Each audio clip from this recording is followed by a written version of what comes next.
Ladies and gentlemen, I saw WrestleMania 35, and I'm going to be honest with you, I heavily enjoyed the hell out of this WrestleMania because this WrestleMania, unlike last year's, was a lot more memorable. It had a lot better matches than last year, and the ending to it was a little anticlimactic, but for the most part, I really did enjoy the show. One of the biggest issues I had is that the show was way too long. Apparently, including with the pre-show, the event clocked in at 7.5 hours, making it the longest pay-per-view that WWE has ever produced. I'm dead serious. But aside from the overall runtime, everything just stacked up beautifully. Like, it holds up really well.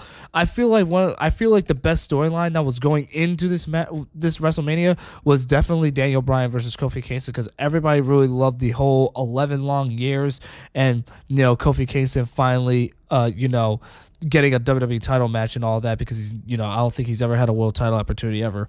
But anyway, I'm going to get to my thoughts, but first let me talk about some of the matches. So first off, I'm not going to talk about the pre-show, that because nobody really cares about it. The only comment I have is that the Cruiserweight title match should have been on the main show, because the Cruiserweights have been killing it now, and in the Cruiserweight title match, this is probably going to be the only match I'm going to talk about on the pre-show. I'm actually going to tell you the pre-show results, but I'm not going to talk about it as much as the other matches.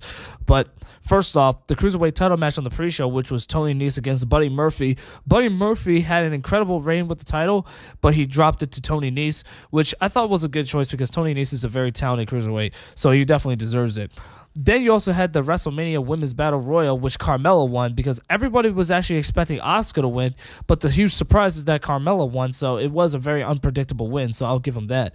Then you also had the Raw Tag Team Championship match, which actually saw another upset victory, which saw Kurt Hawkins and Zack Ryder, who used to be La Familia with Edge. They both actually beat the Revival to become the Raw Tag Team Champions. I never actually would have suspected that these two, after the booking that these two had, particularly with Zack getting buried and Kurt Hawkins, with his gimmick of losing all the time, I never would have suspected that these two would actually win another tag title ever again.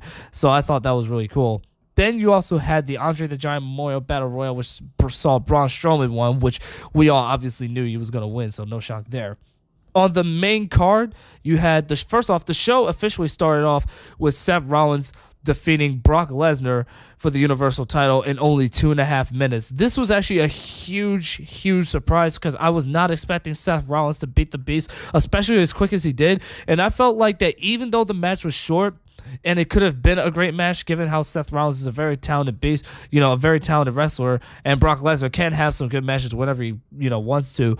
I still felt like this is a great way to open up the show and get the crowd excited for the rest of the night. It most certainly got me excited for WrestleMania, because it was like, wow, we actually saw a new champion at the start. Like, we saw someone like Seth Rollins finally take the title off of Lesnar, who isn't even there half the damn time. So I felt like that was a great way to open up the show. Then you also had AJ Styles versus Randy Orton, which to me was it was an okay match for the most part. It wasn't like overly exciting, which I felt like was a little disappointing, because AJ Styles and Randy Orton are both very talented guys, but most of the time, the match, especially for the people in the crowd, the people in the crowd definitely could not see this match, because what happened is that for some reason WWE has this huge habit, which they've been doing very recently, especially at WrestleMania, where they have these spotlights and they blind the crowd to the point where they can't see what's going on inside the ring. This even got to a point where the crowd started chanting, "Turn off the lights," and they even started booing. And then when WWE finally changed up the lights, the crowd started cheering again, so they can finally see. And then what happens? WWE blinds them again. So it was kind of hell for the crowd, in attendance when they saw this match. But other than that, AJ Styles versus Randy Orton was a good match. AJ Styles walked out on top, which I felt like was, that was really good. Then next, you had the Fatal 4-Way Tag Team match for the SmackDown Tag Team Championships, which saw the Usos against Aleister Black and Ricochet, Rusev and Shinsuke Nakamura, and The Bar. This match was actually pretty good, even though the length of it was not really what I would have suspected, especially at WrestleMania. I felt like the match probably should have been a little longer. It probably would have been if there weren't this many matches on the card, because WWE has to rush all the matches through and all that, which I think sucked. But Yeah, the SmackDown Tag Team Title match was actually really entertaining. There was a lot of amazing spots that happened in this match, and the Usos actually retained their titles. I was honestly expecting Aleister Black and Ricochet to win the SmackDown Tag Team Championships, but other than that, I'm not mad that the Usos actually successfully defended their titles, because I felt like that was definitely a great way to show how much of a strong tag team these guys are. So yeah, real good job with this match. I actually enjoyed it. Next, you had Shane McMahon versus The Miz. I cannot wait to talk about this match. This was a false count anywhere match.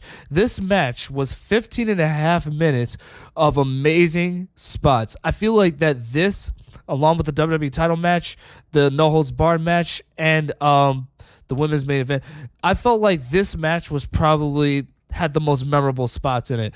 There's like so much stuff going on in this match. I felt like the storytelling in it was absolutely amazing. You see Shane McMahon, right? You have Shane McMahon literally keep coming at he's just beating the holy hell out of the Miz.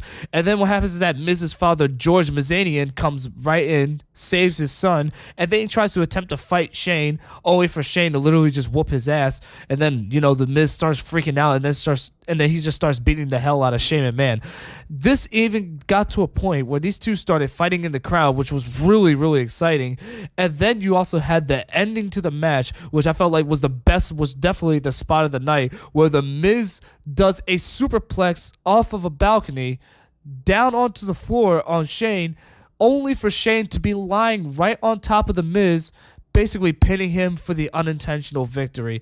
I felt like that was the perfect way to end the match. And I know that some people might see it as controversial, but there was nothing controversial about it, because, Shane McMahon was lying right on top of the Miz. So logically, that would mean that he's pinning him. So in a way, the Miz unintentionally lost the match, and Shane McMahon unintentionally won the match.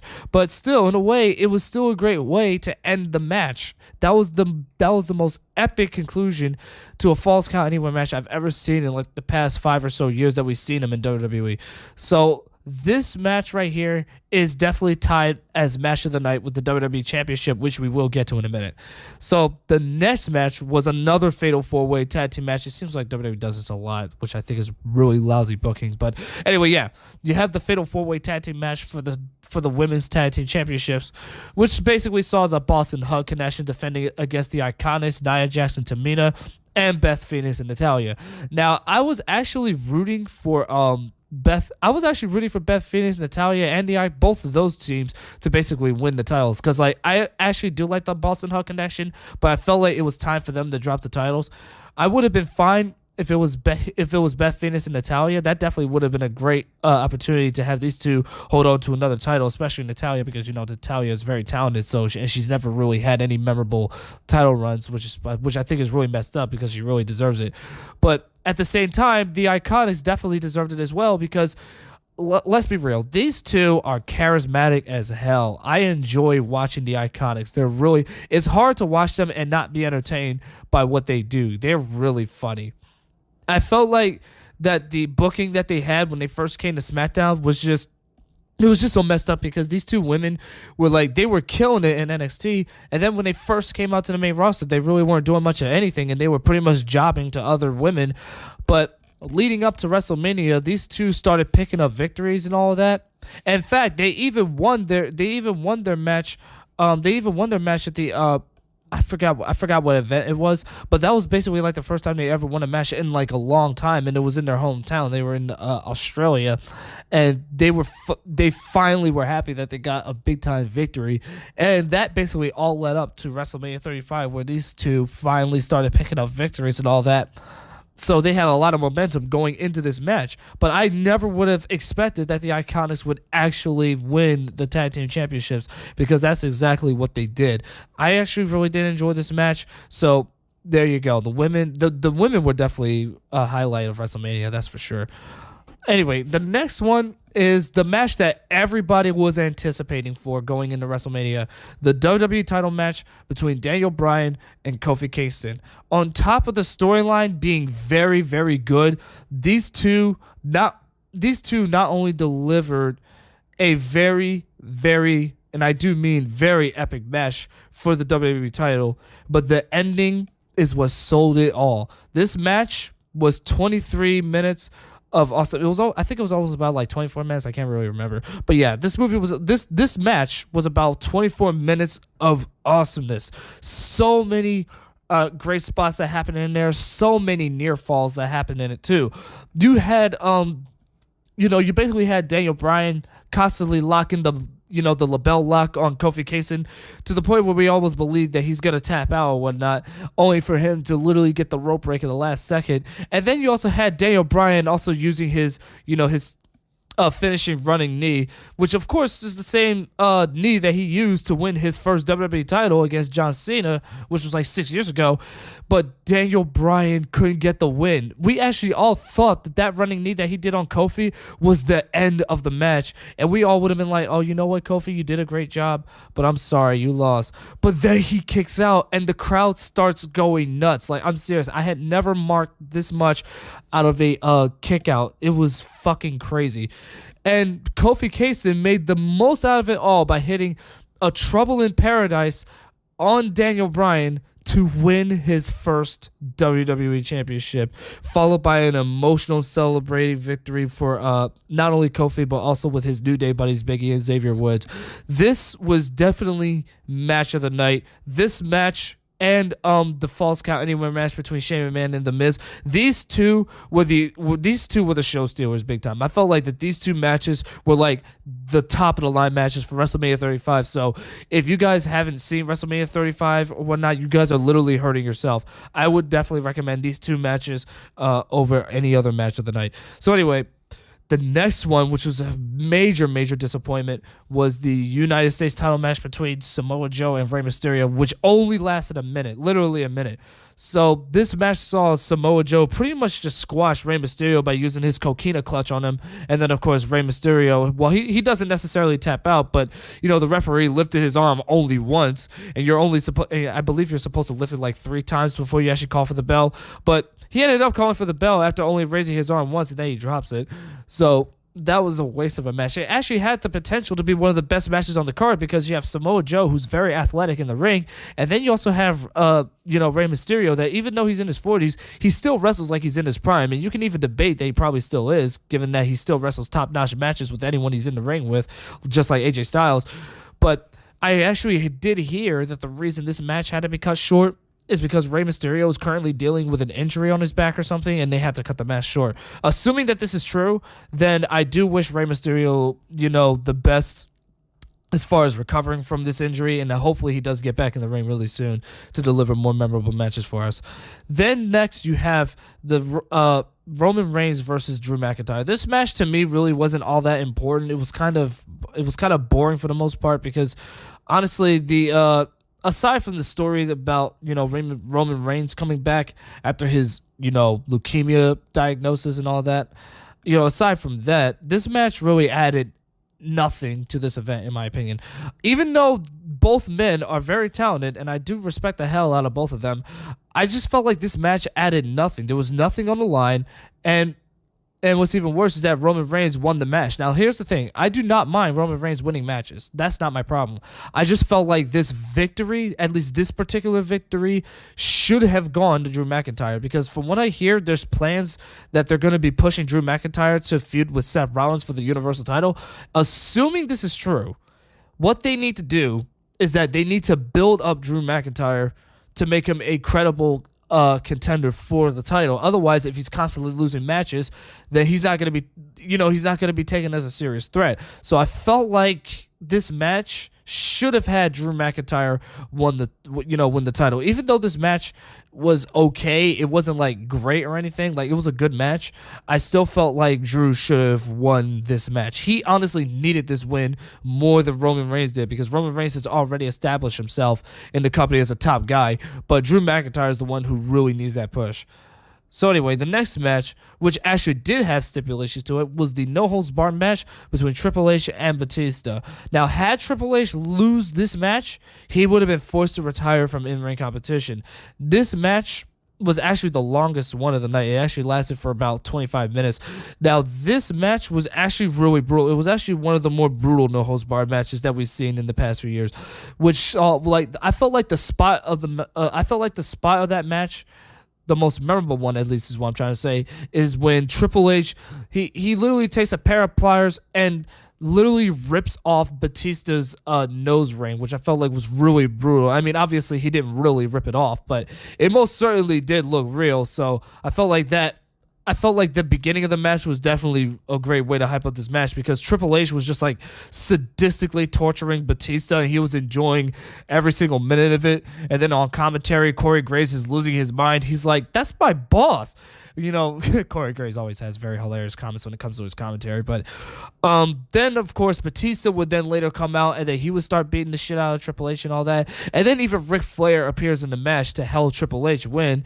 And Triple H does this running sledgehammer strike that he delivers his second pedigree to Batista in the match, and then win.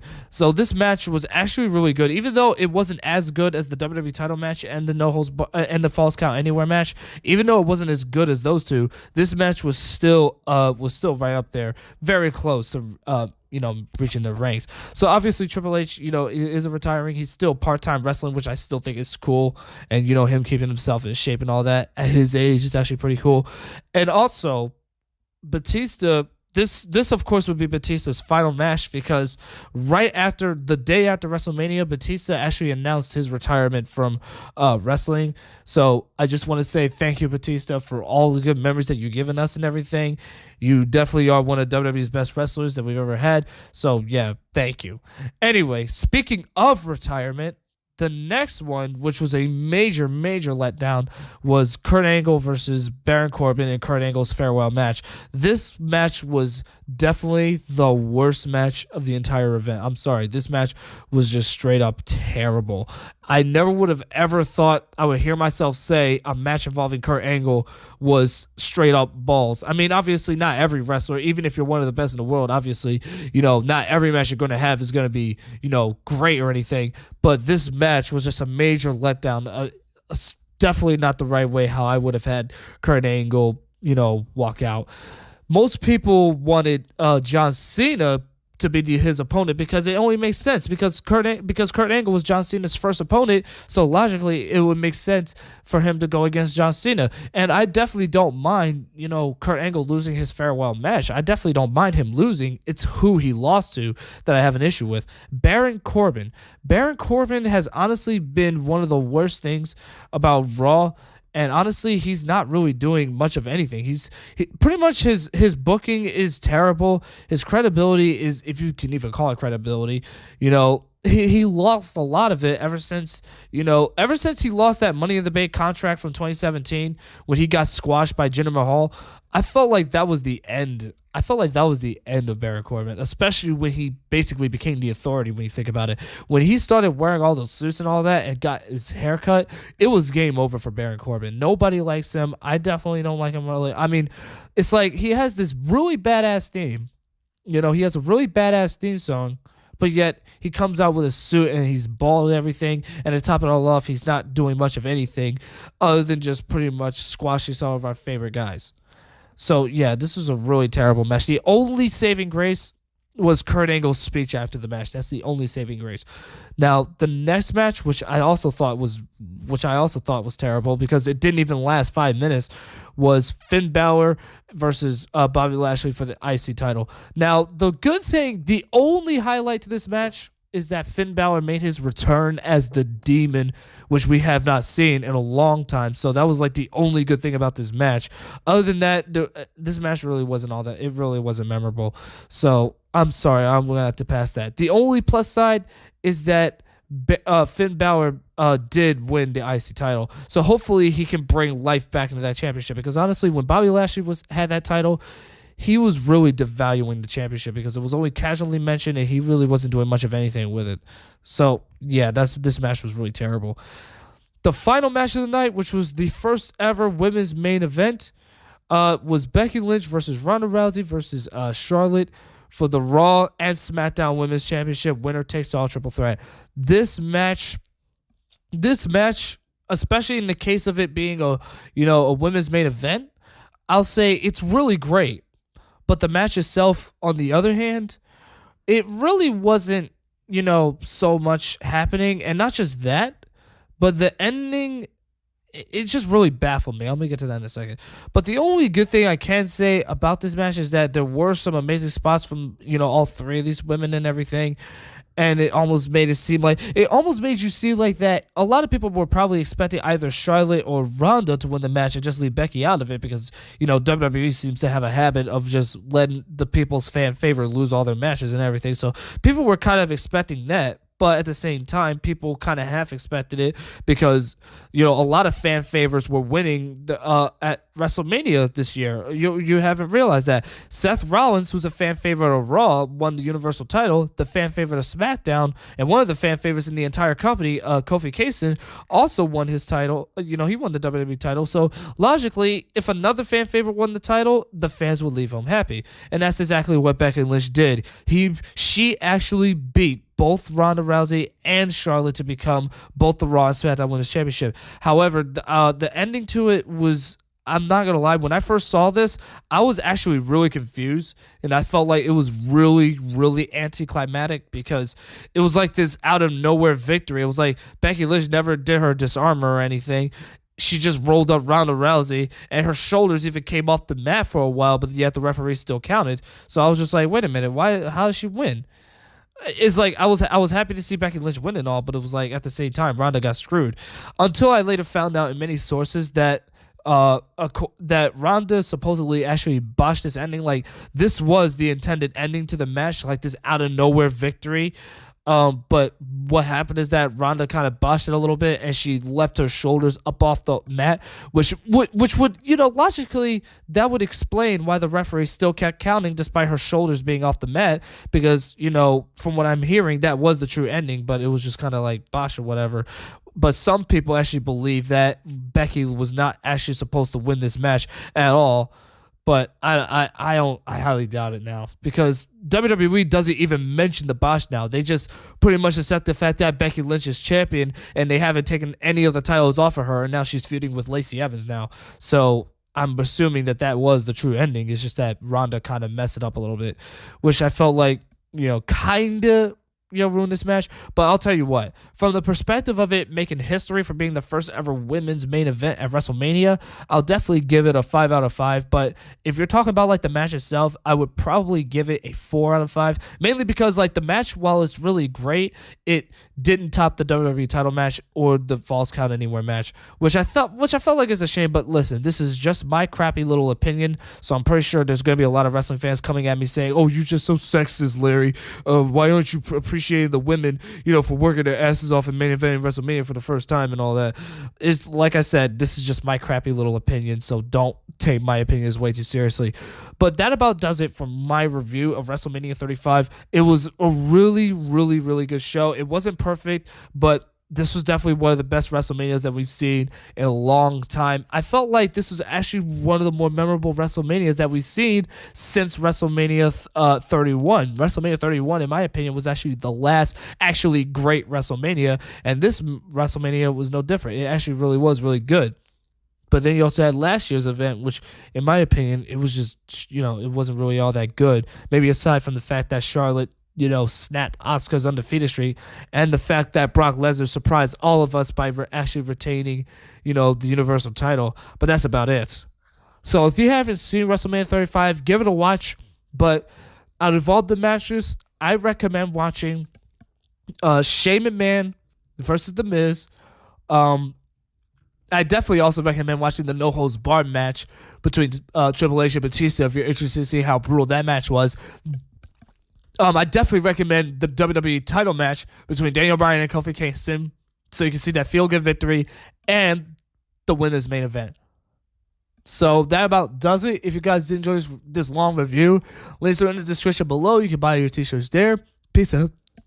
Peace out. And this is Beyond the Infinite. As always, take care of yourself and enjoy the rest of your day.